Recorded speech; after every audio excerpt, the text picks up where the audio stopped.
Good day sa ating lahat.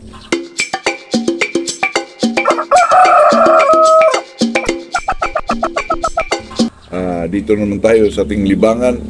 Dito tayo sa ating channel na Markado Official po. Kasi nagtanong itong si Gerald Lanrito 559 ng itlog na inahin, kahit di siya pinakastahan, pero yung pinakastahan mo na, ilang itlog ba na ito ay may similya na? Ayun, magandang tanong yan, kaibigan, kasi ako bilang isang backyard breeder ay talagang naranasan ko itong ganito po, na ang manok na kahit sa kinakain lang nila na mga pellets po, ay nangingitlog naman talaga yung mga manok. Pero kung pakastahan mo, pag umpisa niyang mangitlog, ilang itlog ba para ilang itlog ba ito para magkasamilya na? Magkasamilya na, mga kaibigan. Pero sa experience ko ng ganito, yung manok, mga kaibigan, na nangitlog na hindi mo pinakastahan, pag pinakastahan mo na, kuminto mga itlog yan, mga kaibigan. Hindi naman lahat, pero kadalasan na experience ko yan, kasi backyard lang kasi tayo. Pag ang manok ay nangitlog through their pagkain, pagpakastahan mo, ay huminto yung itlog ko. Huminto ng mga 1 week or ang iba nga 2 weeks. Huminto siya, pinakastahan mo. Tapos mangitlog siya, mga kaibigan. Yung mangitlog naman siya, yan naman ay pinagawian na natin pag mangitlog isang manok. Yung pirmirong itlog, pangalawang itlog, ay hindi natin muna isalang. Yung pangatlo, may similya na yon. Pero di po lahat, kasi may manok naman na nangitlog siya. Pinakastahan mo, nangitlog pa rin po. Iba-iba kasi yung manok, mga kaibigan, totoo to. Pag pinakastahan mo na, kasi itong manok mag-skip, mayroon namang manok na minsan di siya mag-skip, tuloy-tuloy ang itlog niya, pero pagdating ng mag-skip na naman. Kaya itong ganito, mga kaibigan, hindi lahat ng manok ay ganyan po. Iba-iba, kasi may manok ako dyan yung dati, pinakastahan ko, nangitlog siya dahil sa pagkain yan, mga kaibigan. Nangitlog isang manok, tapos pinakastahan ko, minto siyang ng itlog, mga kaibigan, minto. For 1 week siguro yun, mga kaibigan. 1 week or pagpalagay na lang natin na 13 days, mga ganyan. Minto, tapos ng itlog. Yan, mga ganyan. 3 itlog, bago mo isa lang yun, kasi yung isa, dalawa, mga 2 itlog, wala pa sigurong similya yun. Yung pangatlo. Pero pag itong, mga kaibigan, nangitlog siya dahil sa pagkain yan, tapos pinakastahan mo, may manok din, mga kaibigan, na pagkasta mo, continue pa rin yung itlog, mangitlog pa rin siya. Pero sa akin dyan, mga kaibigan, ganun din yun. Anuhan mo ng 3 itlog, mga kaibigan, tapos yung pang-4, yun ang isalang mo. Kasi may mga manok na ganyan, mga kaibigan, pa iba-iba eh. Mangitlog siya ngayon dahil sa pagkain niya, hindi mo pinakastahan.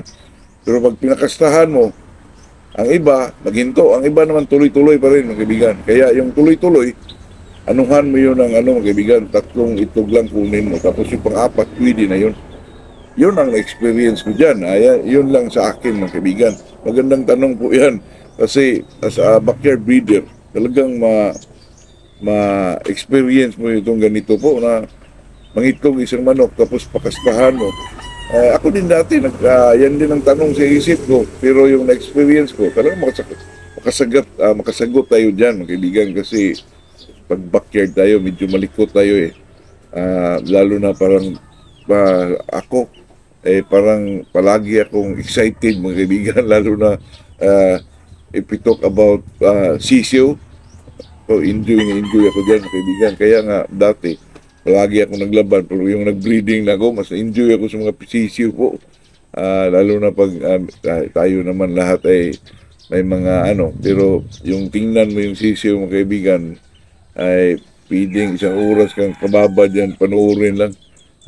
Totoo yan, mga kaibigan. Kaya itong kay tanong ni Gerald Lanrito, totoo to, na nagtanong siya na ilang itlog ang pwede nang isalang, mga kaibigan. Depende yon sa inahin po. May inahin na pagpakastahan mo na, huminto mga itlog hanggat maabot siya ng mga 13 days, 14 days, 2 weeks, mga kaibigan. Ang iba naman, 1 week lang, mangitlog na ulit. Iba-iba po. Kasi may iba naman na nangitlog, tapos pagpakasahan mo, tuloy pa rin ang pangitlog niya. Pero yun lang po, ito lang masabi ko dyan, mga kaibigan, ay kung nangitlog ang manok mo, pinakastahan mo, tapos kuminto siya, pag itlog niya ulit, mga kaibigan, yung mga dalawang itlog, huwag mo isa lang. Yung pangatlo, pwede na yun. Pero pag itong tuloy-tuloy, mga kaibigan, talagang, yan, palampasin mo ng 3 itlog, yung pang-apat, yung ang isa lang mo. Totoo yan. Yan ay experience ko.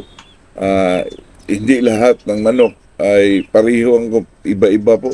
Iba-iba ang kanilang mga kahit magkakapatid, iba rin, iba-iba. Kaya yun lang ang masabi ko dyan. Ay salamat sa tanong nitong si Gerald Landrito kasi nakarelate ako dyan kasi ilang bisis na tayong ganyan, mga kaibigan. Kasi kahit backyard lang ako dito, talagang ginagawa ko ito kasi hindi naman ako talagang ang gusto ko itong palimliman ng ibang, kahit backyard ako, palimliman ko sa ibang inahin po. Kaya ngayon, nag-incubator na tayo, iba na ang kasi mas maganda kasi yung sabay, mga kaibigan. Kasi itong pa kunti-kunti parang mas magastos na, mga kaibigan, kasi lalo na pag mag-immunize ka, immunize ka ng 7 manok lang, 7 sisi, 8, nako, lalo nang magastos yun. Kaya maganda itong may incubator tayo, bultuhan po para isang gastusan lang. May second batch din tayo para din tayong nito, may second batch pa. Pero may natin, mga kaibigan, na talagang ang binibreed natin ay kahit backyard lang tayo ay talagang makakompete po sa mga kahit saang labanan, mga kaibigan. Pwede yung mga manok natin dito kahit backyard lang po tayo. Yan ay real talk po. Ito naman kasing magmamanok tayo ay tayo naman ang pumili o kung ano man yung ibibreed natin. Ay kung marunong kang tumingin o marunong kang mag-alaga na yung manok, talaga makakompete ka kahit saang sabungan ko. Lalo na dito, tayo yung mga gilid-gilid lang, mga pang 3 wins lang itong sa atin, mga kaibigan, ay talagang makakompete tayo kasi ito namang mga manok natin dito ay binili din natin sa mga big time na breeder po. Totoo yan, kaya yun lang masabi ko, kahit mga hindi tayo big time, nag-breed tayo ng kunti lang kasi backyard tayo, pero yung big time, pag ilaban natin sa ating manok yan, huwag kayong maniwala dyan sa ito big time, ito pangalan niya, pareho manok pa rin yan, kaibigan, ang bloodline nila, ganun din bloodline natin. Kung pag-alaga, ano bang kinakain sa kanila, kabili din tayo sa mga kinakain ng kanilang manok po, kasi ang kinakain dyan talagang pang manok din, kaya yung sa isip natin, ibahin natin yan, mga kaibigan, kasi kahit mabig time pa yan kung ano yan, ay talagang may tendency pa rin patayin sa ating mga manok yan. Kahit Bisaya pa yung manok natin, ikontra natin dyan sa mga 5K sweater ni Red, ay hindi mo masabing hindi matalo sila, mga kaibigan, kasi manok lang yan. Maunahan yan, isang palo lang. Talagang may kalalagyan din, mga kaibigan, kahit Bisaya pa yung manok natin. Yun lang po. Ito'y usapang magmamanok. Tayo ay, ang masabi natin dito ay yung mga experience natin, mga kaibigan. Tayo ay honest, tayo ay matinong tao. Ito ay para makatulong sa ating mga baguhan na sabungiro po. Good morning sa ating lahat.